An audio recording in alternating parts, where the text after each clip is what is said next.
দেখুন, খুব ভালো প্রশ্ন। কারণ অনেক পেশেন্টরাও জানতে চান। আ এর মধ্যে একটা অ্যানুয়াল বা ২ বছরে একবার একটা হেলথ চেকআপ করার ব্যাপার থাকে। কিন্তু বিশেষ করে আমরা আলোচনা করব যে গায়নোকোলজিক্যাল মোস্ট ইম্পোর্টেন্ট টেস্ট কিটা করা উচিত।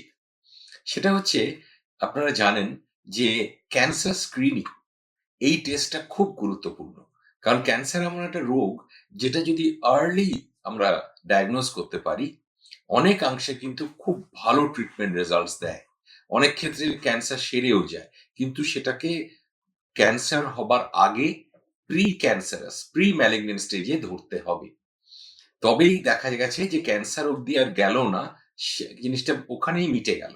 আর যদি ক্যান্সার হয়ও, খুব আর্লি স্টেজে ধরলে তার রেজাল্টস গুলো খুব ভালো। এটাইকেই বলে ক্যান্সার স্ক্রিনিং।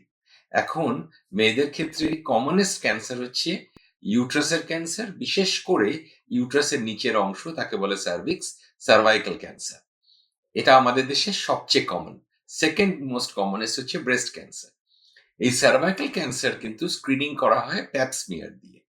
এটা নিয়ম হচ্ছে ২৬ বছর বয়স থেকে ৬৫ বছর বয়স অবধি প্রত্যেক ৩ বছর অন্তত একটা প্যাপ স্মিয়ার টেস্টিং। এবং প্যাপ স্মিয়ারে কোনো ব্যথা লাগে না, কোনো ডিসকমফর্ট হয় না, এবং সব রকম প্রাথমিক স্বাস্থ্য কেন্দ্র এবং সরকারি হাসপাতালে এটা উপলব্ধ। এই ক্যান্সার স্ক্রিনিং এ আমরা সার্ভাইকাল ক্যান্সারকে আর্লি স্টেজ, তার চেয়েও ভালো প্রি ক্যান্সারাস স্টেজ, ক্যান্সার হবার আগের স্টেজে ধরতে পারছি। ঠিক সেই রকম ব্রেস্ট ক্যান্সারের জন্য সবচেয়ে ইম্পর্টেন্ট হচ্ছে ব্রেস্ট সেলফ এক্সামিনেশন।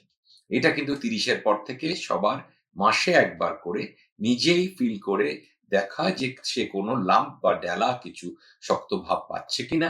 পেলে ডাক্তারবাবুর পরামর্শ নেয়া, নিকটবর্তী স্বাস্থ্যকেন্দ্রে পরামর্শ নেয়া। এবং ৪০ বছর হয়ে গেলে তাকে কিন্তু একটা ব্রেস্টের ম্যামোগ্রাম, একটা এক্স-রে জাতীয় টেস্ট করতে হবে, দেখার জন্য যে কোনো রকম ব্রেস্ট ক্যান্সারের সম্ভাবনা আছে কিনা।